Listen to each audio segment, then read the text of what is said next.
بأفكاري ويدما بحد ود تبعتي كتخبرن تدادلي ازوم حجز نقرك قالات دو كتب لي زلكي أفكاري ويدما وكون خزلسه بتناقر يوم قالات عتحيتهم كريخ كم زخولو تفلت إخوادو حفتي أفكاري نكخبركنا بوتا لكبكي انت رأت دالي خونغي تقوم يوم زي كبوخ قالات علو كورخي كتحتو زخولون بوعلا ليت تأمامن قوالن ستيتي مسيل خلق ترأي زقابرو قالاتنيو لو ما أنت مسايين ترأتني خدمة ازوم كورخات تقبلو زخولو قالات تاي مخانو حادة بحادة زرزر بيلا كنقرأكيه كواخذ دليل نقرن تداهلي دما نزا channel حدش انت داهونغي channel سبسكرايب بمقار جمري اتنا مجمرين ندوي يقرتا محتاتيو يقرتا محتات صبقو كم مخانو كلنا نفلطوينا نقركن منم عين التفاات زي تفاخي بزيخونة 10 تجزي يقرتا تحت خوينغي ازي بزي تفاخيو نقر يقرتا محتاتغي بتود تبعتي عيني نكي تخبري زقاوركي حدا قاليو ازي كبلكن قالوخ طفات انت دات فيخي يقرتاك تحت قدنيو نگركن سويلخ اقول لخونه ساعات منم نگر كي غورخ يقرتا حدا نگر بالتفطر قطري يقرتا دغاغيم تحت انت دا خوينغي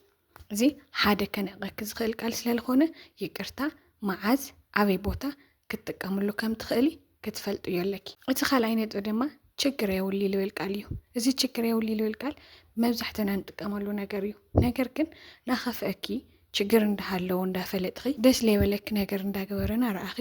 ላብ ደስ ለይበለኪ ቦታ እንዳኸድኺ ችግር ያውሊ ደስ ይልን እዩ ጸገም የለን ዝብሉ ቃላት እንድህርድ አትደጋገም ይኹንኺ ሓፍተይ እዚ እውን ከንዕቀኪ ዝኽእል ሓደ ቃል እዩ ካብ ጭቅጭቅ ልምርሓቅ ትገብርዮ ነገር እውን ክኸውን ይኽእል እዩ ንዘይ ምባኣስ ኢልኺ ንዕኡ ንከይኸፍኦ ኢልኺ ትገብርለኽ ትኾን ኢኻ ሓፍተይ ነገር ግን ኣብ ናይ ፍቅራዊ ህይወት ስምዒትך ክትገልጽ እዩ ዘለኪ ደስ ዘይብለክ ነገር تود تبعتي زقبر انت دا خوينو دون كبلت نغرو يلكي ناو زيت فتويو زيت تمچوك نغر انت دا هليون 50 تمچونن يلغي قلصك تزارب يزلكي اذا قلت انت خزي يا خبرك كمبر نكتالكي وي خالي نغر لغفطر اي غوري يا قداس ችግር يولي من ማለት يخوني سلام يلولو قالت እንደ ህርዳአተ ዝኾንኺ ሓደ ከም መምሰሊት ጓልውን ትቁጠር ኢኺ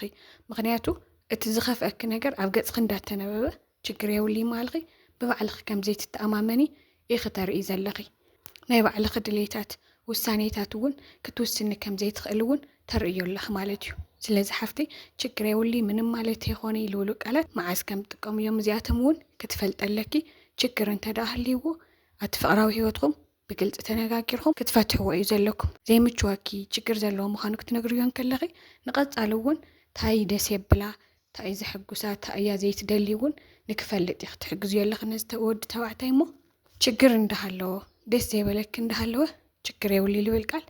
ከይት ደግምዮ እዚ ሓደለን ዕቀክውን ቃል ስለዝኾነ ችግር يولي ትብልን ከለኸ ድማ አይ ሳኮክቱ ስነይት ኸሊ በቃ ሕድሕድ ዝገብሮ ነገር እውን እኮ ይፍልጠክ ችግር يولي ልብል ቃል እዩ ክመጠን ይሉ ስለዚ ጽበ ጠንከራ ከም ዝኾን እዩ ዝሐስብ ንሱ ስለዚ ለኾነ ከም ማኽራክ ተደልዩ ለሲ ችግር يولي ትብለን እያ ጽብቆ ይትብለን እያ ይሉ ስለዚ ሐስብ منم نعخي نكيم مخركون كخوني خلي زود توعته سلازم دم حفتي نكتخبري شكر يولي زول قال معز كم تقميو تفلت لك اتصال ساينت ورما كم دليتخ ويرما كم دستخ زول قاليو ازي لا لخونه بوتا نخرج 50 نكبر 50 نسرح كلكن كلو كم دليتخ شكر يولي اشي اسخا كم زول خيو توليون تداخوين غي ازي ون حدا كخبرك زي يخل قاليو ኣብ ህይወትክ ክትወስን ዘይትኽእሊ ብሰባት ጥራይ ክትምርሒ ናይ ሰብ ተኸታሊት ከም ዝኾንከ እختርዮ ዘለኽ በዓልኺ ትገብርዮ ዘለክ ድማ ብልተኽኣለክ መጠን እቲ ትደልዮ ነገር ምረፂ ናበይ ንኸድ ክብለክን ከሎ ናብዚ ክትብሉ የለኪ ከምዚ ተገበርና ክብለክ ተሎ እቲ ሓሳብኺ ተውሽጥኺ ዘሎ ብግልጽ ክትዛረበለክን በይ ከም ድሌትኻ ንስኻ ከም ዝበልካዮ ዝብል ቃል ብጣዕሚ እዩ ከንዕቀክ ዝኽእል ከም ድሌትኻ ንስኻ ዝበልካዮ ይኹን ዝብሉ ቃላት ፈጺምክ ከይደጋግሚ ናይ ባዕልኺ ውሳነን ናይ ባዕልኺ ድሌትን እተኽብሪ ዓይነት ጓል ኣንስተይቲ ተደኣ ኮይንኺ ኢኺ ንሱ እውን ክኽብረክ ዝኽእል እቲ ራብዓይ ነጥቢ ድማ ኣነ እኮ ይኽእሊ ኣነ ከም ዘይኾነለይ ዝሰራሕክዎ ነገር ኣይኾነለይ ኣይፈልጦይ ልብሉ ቃላት ምድግጋም እዮም እወለይ ትፈልጥ እኮ ክትኾኒ ትኽእል ኢኺ ነገር ግን ብውሽጢኺ እቲ ድኽመትኺ ሕውስ ዘቢልኺ ክትፈልጥ ምጽዓርለ ሓደ ልበለጸ መንገዲ እዩ እዚ ኣይኽእሎን ኣይኾነለይ ዝብል ቃል ፈጺምክ ክትጥቀም ይብልኽን ንወዲ ተባዕታይ ጥራይ ይኾኒ ንኹሉ ሰብ እውን ከምኡ ኣይበሃልን ድኽመትካ ፈጺምካ ንሰብ ኣይዘረብን እቲ ድኽመትካ ኣሚንኺ ብዙሓት ፕላትፎርምታት ንኤው ሎሚ ክነመሓይሸሎም ንኽእል ክንመሃረሉ ንኽእል ንኤው መጽሓፍ ንኤው ብዝታት ጌርክ ንባዕልክ ክትልውጥ ንባዕልክ ክተመሓይሽ ሞክር እምበር ንሰብ እዚ እዩ ድኽመተይ ከምዘይ ክእል እንተዳልልክዮ እስኺ ብትል ትቐበልክዮ ዋጋ ልባዕልክ እዮም ሰባት ዝቕበሉኺ ንባዕልክ ከምዘይ ትኽእል ተቆፂርኺ እትወድውን ከምዘይ ትኽእል ገይሩ እዩ ዝሓስበኪ ንባዕልክ እትውዮ ግምት እውን ሰባት ኣውሪዶም ክርእኹ ስለ ዝኽእሉ እዚ ቃል እዚ እውን ንከይትኽበሪ ዝገብረኪ ቃል ስለ ዝኾነ ኣይኽእሎን ከምዚ እዩ ድኽመተይ ኣይኾነለይ ኣይሳኽዐለይ ልብሉ ቃላት ፈፂምክ ካብ ኣፍክ ክተውፅዮም ከይትሙክሪ ዘይኾነልኺ ዘይትኽእልዮ ዘይትፈልጥዮ ነገር እንተዳሃልዩ ምስ ባዕልክ ተነጋጊርክ ልባዕልክ ግዜ ሂብኺ ንክትፈልጢ ፃዓሪ ከምዚ ብምግባርክ ድማ ሂወትክ እውን ንክተመሓይሺ እዩ ዝሕግዘኪ እታ ሓምሻይቲ ነጥቢ ድማ ምምራርያ እወ ብርግፅ እኮ ኩለና ብዙሕ ነገር ይጎድለና እዩ ብዙሕ ነገር ንደለይ ነገር ንቕት ገርና ዘይሳኽዐልና ነገር ኣለ ትርፊ ነገር እውን ክውሰኸልና እንደሊ ኣብ ሂወት ሙሉእ ደስታ ዝበሃል ነገር የለን ሓደ ክወሃበካ እንከሎ ሓደ ትደሊ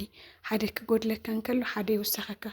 እዚ ምዃኑ ፈሊጥኺ በቲ ዘለኪ ኣመስጋኒት ክትኾኑ እዩ ዘለኪ ነገር ግን እዚ ምምስጋን ገዲፍኺ ምምራር ዝቕድመክ እንተደኣ ኮይኑ ተማርሪ ዘይተመስግን እንተደኣ ኮይኑ ሓፍተይ ከምዚ ዓይነት ጓል ኣንስተይቲ ደቂ ተባዕትዮ ብጣዕሚ እዮም ዝጠልኡ እውን ብፈጣሪክ እውን ፅቡቕ ኣይኸውን ንባዕልክ እውን ዘማርር ሰብ እኮ ካሊእ ዘማርሮ ነገር እዩ ዝውሰኸሉ እምበር ምንም ዘምፅኦ ተኣምር የብሉን ስለዚ ተማርሪ ተንፀርፅር እንተደኣ ኮይንክ እውን እዚ ሓደ ዘንዕቐኪ ቃልን ዘንዕቐክን ባህሪ ስለ ዝኾነ ኣይተማርሪ ብፍላይ ድማ ኣብ ቅድሚ ወዲ ተባዕታይ ኣነ ከምዚ እየ እንዳበልኺ ኣይትሕዘኒ ኣይተስተማስሊ ክትሓዝኒ እኳ ተደሊኺ ክተማርሪ እኳ ተደሊኺ ናብ ቅድሚ ፈጣሪ ክወዲቕክ እምበር ኣብ ቅድሚ ሰባት መማረሪት እንተደኣ ኮይንክ ሓፍተይ የኾነ ፍቅረኛኺ ዋላ ካልኦት ሰባት እውን ምሳኺ ግዜ ክሕልፉ ኣይደልዩን ዋላ ብባዕልክ ቦታ ክትሓስብዮን ከለኽ እኮ ሓፍተይ ብዙሕ ምስ ዘማርር ሰብ ዶ ብዙሕ ሰዓት ክትሕልፊ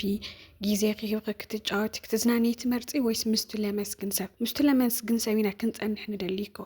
ኢቨን ንህቦ ግዜና ቦታ እኳሲ ልቱ ለመስግን ልትሕጉስ ዝኾነ ሰብ እምበር ልቱ ለማርር ቦታ ይህልወናን ዝመማረር መፅአ ኢኻ ትበሃል ስለዚ ከም ምምራር ክትቆጠቢ እዩ ዘለኪ ስለዚ እዞም ነገራት እዚኦም ብዘይ ምግባር ንክትኽበርን ንክትፍቀርን ልሕግዙኽ እዮም ካብዞም ቃላት እዚኣቶም ድማ ክትቆጠበለኪ ናሎም ዓንቲ ዝነበረትን ሓሳብ ድማ እዚኣያ ቀፃሊ እውን ከምቲ ኩሉ ግዜ ዝብለክን ብደስ ዝብል ቪድዮ ንጋኒና ኣብ ኮመንት ፅቡቕ ሓሳብ ትፅሕፋለይ ኣሕዋተይ ከዚ እውን ብጣዕሚ እየ ዝፈትወክን ይቐኒየለይ ንቻናለይ ሓደሽቲ ዝኾንክን ቻናለይ ሰብስክራይብ ብምግባር ቤተሰብ ኮና ኣብዚ ቻናል እዚ ዝተፈላለዩ መሃርቲ ቁም ነገር ዘለዎም ፍቕራዊ ሂወትክን ዘዕብዩ ሓሳባት እተግንያሉ ቻናል እዩ እዛ ቪድዮ ተፈቲኽን እውን ላይክ ምግባር ይትረስዓ ካሊእ ሰብ ይጠቅም ኢልክን ተሓሲብኸውን እውን ሼር ብምግባር ንመሓዙትክን ኣባፅሓ ቀፃሊ እውን ብደስ ልብል ቪድዮ ክስካብ ዝምለሰክን ቻው